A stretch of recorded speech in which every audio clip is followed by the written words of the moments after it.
രാഷ്ട്രീയ ചരിത്രത്തിൽ ഇന്നേ വരെ കണ്ടിട്ടില്ലാത്ത വിധം അങ്ങേയറ്റം നാടകീയമായ രംഗങ്ങൾക്കാണ് നമ്മുടെ തലസ്ഥാന നഗരി സാക്ഷ്യം വഹിച്ചത്. ആ അക്രമത്തിൽ തകർന്നടിഞ്ഞത് വെറും 3 വണ്ടികളുടെ ചില്ലുകൾ മാത്രമല്ല, മറിച്ച് ഇന്ത്യയിലെ ഏറ്റവും ശക്തമായ ഒരു കേന്ദ്ര അന്വേഷണ ഏജൻസിയുടെ അന്തസ്സും അഭിമാനവുമാണ്. യാതൊരുവിധ മുന്നറിയിപ്പുമില്ലാതെ കയ്യിൽ അത്യാധുനിക തോക്കുകളേന്തിയ CRPF സൈനികരുടെ കനത്ത കാവലിൽ എൻഫോഴ്സ്മെന്റ് ഡയറക്ടറേറ്റ് ഉദ്യോഗസ്ഥർ മുൻ മുഖ്യമന്ത്രി പിണറായി വിജയന്റെ വസതിയിലേക്ക് ഇടിച്ചുകയറുകയായിരുന്നു. കേരളത്തെ മൊത്തത്തിൽ നിശ്ചലമാക്കിയ ഒരു വൻ കൊടുങ്കാറ്റിന്റെ തുടക്കമായിരുന്നു അത്. എന്നാൽ പരിശോധനകളെല്ലാം കഴിഞ്ഞ് ഉച്ചകഴിഞ്ഞ് 2:30 ആ വീടിന്റെ പടിയിറങ്ങി പുറത്തേക്ക് വന്ന ഉദ്യോഗസ്ഥരെ കാത്തിരുന്നത് സഖാക്കളുടെ അണപൊട്ടിയ കോപമായിരുന്നു.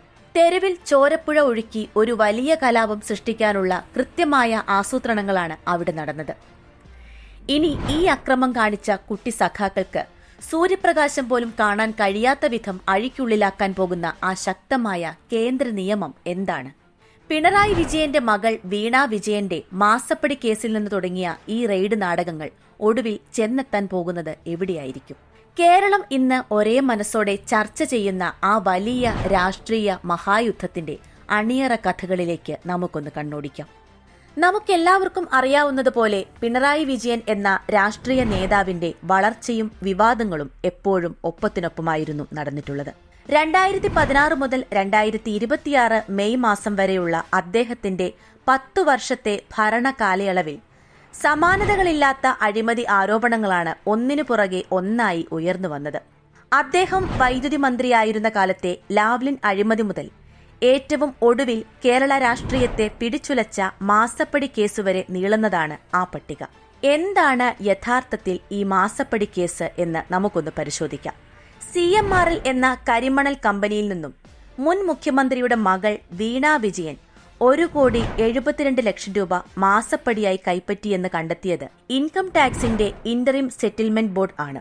ഇവിടെ ശ്രദ്ധേയമായ കാര്യം, തങ്ങൾ കൈക്കൂലി കൊടുത്തു എന്നുള്ള കാര്യം CMRL കമ്പനി തന്നെ സമ്മതിക്കുകയും അതിനുള്ള പിഴയൊടുക്കി അവർ കേസിൽ നിന്ന് സമർത്ഥമായി തടിയൂരുകയും ചെയ്തു എന്നതാണ്.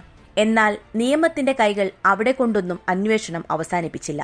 കേന്ദ്ര ഏജൻസികളായ SFIOയും EDയും ഒരേ സമയം ഈ കള്ളപ്പണ ഇടപാടുകളെക്കുറിച്ച് വിശദമായ അന്വേഷണം തുടങ്ങി. ഇതിനെതിരെ EDയുടെ അന്വേഷണം തടയണമെന്ന് ആവശ്യപ്പെട്ടുകൊണ്ട് CMRL കമ്പനി കേരള ഹൈക്കോടതിയെ സമീപിച്ചെങ്കിലും കഴിഞ്ഞ ദിവസം കോടതി ആ ഹർജി പാടെ തള്ളിക്കളയുകയാണുണ്ടായത്. ഇതോടെയാണ് EDക്ക് മുന്നിൽ അന്വേഷണത്തിന്റെ വലിയ വാതിലുകൾ തുറക്കപ്പെട്ടത്. കോടതി വിധി വന്ന് മണിക്കൂറുകൾക്കകം തന്നെ മുൻ മുഖ്യമന്ത്രിയുടെ വസതി ഉൾപ്പെടെ അദ്ദേഹവുമായി അടുത്ത ബന്ധമുള്ള 12ഓളം കേന്ദ്രങ്ങളിലാണ് ED ഉദ്യോഗസ്ഥർ ഒരേ സമയം പരിശോധനയ്ക്കായി ഇരച്ചു കയറിയത്. വീണ വിജയന്റെ ബാങ്ക് അക്കൌണ്ട് വിവരങ്ങളും മൊഴികളും ശേഖരിച്ച് പരിശോധനകൾ പൂർത്തിയാക്കി അവർ മടങ്ങാൻ ഒരുങ്ങുമ്പോഴാണ് കാര്യങ്ങൾ കൈവിട്ട അവസ്ഥയിലേക്ക് പോയത്. ED ഉദ്യോഗസ്ഥർ റെയ്ഡ് കഴിഞ്ഞ് പുറത്തേക്ക് വരുമ്പോൾ അവർക്ക് കൃത്യമായ സുരക്ഷയൊരുക്കേണ്ടത് കേരള പോലീസിന്റെ വലിയ ഉത്തരവാദിത്തമായിരുന്നു. പുതിയ UDF സർക്കാർ അധികാരമേറ്റെങ്കിലും ആഭ്യന്തര വകുപ്പിലെ പഴയ പോലീസ് ഉദ്യോഗസ്ഥരുടെ ഭാഗത്തു നിന്നുണ്ടായ ഗുരുതരമായ വീഴ്ച കാരണം അവിടെ ക്രമസമാധാനം പൂർണ്ണമായും തകർന്നു തരിപ്പണമാകുന്ന കാഴ്ചയാണ് കണ്ടത്. അവിടെ ഡ്യൂട്ടിയിലുണ്ടായിരുന്ന museum police station SHO R Prashant എന്ന ഉദ്യോഗസ്ഥൻ അക്രമം തടയാൻ നിൽക്കാതെ വെറുമൊരു കാഴ്ചക്കാരനായി നോക്കി നിൽക്കുകയാണുണ്ടായത്. CPM നേതാക്കളോടും കൌൺസിലർമാരോടും ചിരിച്ചുല്ലസിച്ച് സൌഹൃദ സംഭാഷണത്തിൽ ഏർപ്പെട്ട ഈ ഉദ്യോഗസ്ഥന്റെ നിഷ്ക്രിയത്വം കുട്ടി സഖാക്കൾക്ക് തെരുവിൽ അഴിഞ്ഞാടാനുള്ള ലൈസൻസായി മാറി. 100 കണക്കിന് ചാനൽ ക്യാമറകൾ തത്സമയം ലൈവായി ദൃശ്യങ്ങൾ പകർത്തിക്കൊണ്ടിരിക്കെയാണ് CPM പ്രവർത്തകർ ED ഉദ്യോഗസ്ഥരുടെ വണ്ടികൾ ക്രൂരമായി തല്ലിത്തകർത്തത്. വണ്ടിക്കുള്ളിലിരുന്ന കേന്ദ്ര ഉദ്യോഗസ്ഥർക്കും ഡ്രൈവർമാർക്കും ഈ ആക്രമണത്തിൽ പരിക്കേൽക്കുകയുണ്ടായി.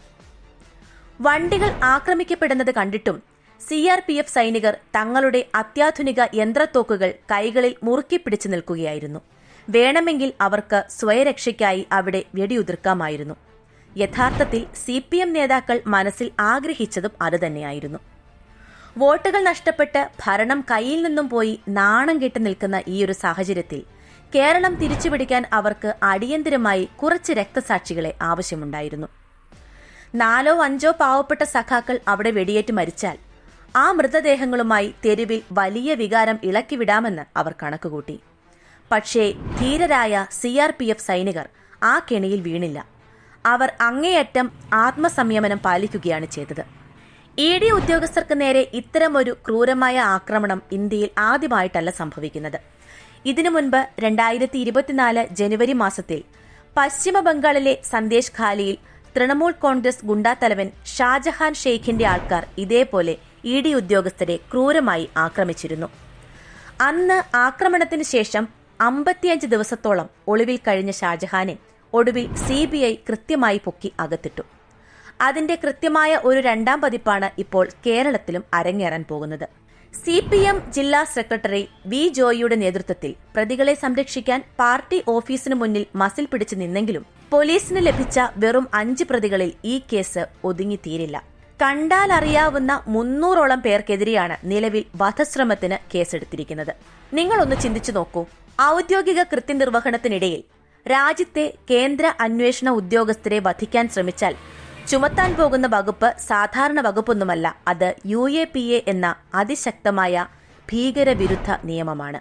പൊതുമുതൽ നശിപ്പിച്ചതിന് 3 ലക്ഷത്തിലധികം രൂപയുടെ നാശനഷ്ടം ഇതിനു പുറമെ വേറെയും കണക്കാക്കിയിട്ടുണ്ട്. UAPA കൂടി ചുമത്തി ഈ കേസ് ED നേരിട്ട് CBIക്ക് കൈമാറാൻ ഹൈക്കോടതിയെ സമീപിച്ചു കഴിഞ്ഞാൽ പിന്നെ ഈ അക്രമം കാണിച്ച കുട്ടി സഖാക്കൾക്ക് ജാമ്യം പോലും കിട്ടില്ല. മുൻപ് പോപ്പുലർ ഫ്രണ്ട് ഹർത്താലിൽ അക്രമം കാണിച്ചവരെ ഓരോരുത്തരെയായി രാത്രിയുടെ ഒടുക്കങ്ങളിൽ വീടുകളിൽ കയറി പൊക്കിക്കൊണ്ടുപോയത് നമ്മൾ കണ്ടതാണ്. അവരിപ്പോൾ എവിടെയുണ്ടെന്ന് പോലും ആർക്കും അറിയില്ല. ഇതേ അവസ്ഥ തന്നെയാണ് ഇപ്പോൾ അക്രമം കാട്ടിയ ഈ സഖാക്കളെയും കാത്തിരിക്കുന്നത്.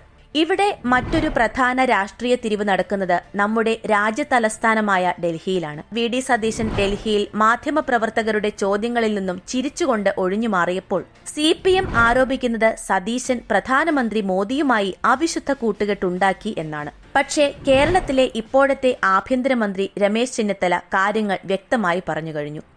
കൃത്യമായ ആസൂത്രണത്തോടെ നടന്ന അക്രമമാണിത്. ഇതിൽ പങ്കെടുത്ത ഒരുത്തനെയും വെറുതെ വിടില്ല. ഇച്ഛാശക്തിയുള്ള രമേശ് ചെന്നിത്തലയുടെ കീഴിലുള്ള ആഭ്യന്തര വകുപ്പ് ഈ ഗുണ്ടാത്തരത്തിന് നേരെ കണ്ണടക്കില്ല എന്നുറപ്പാണ്.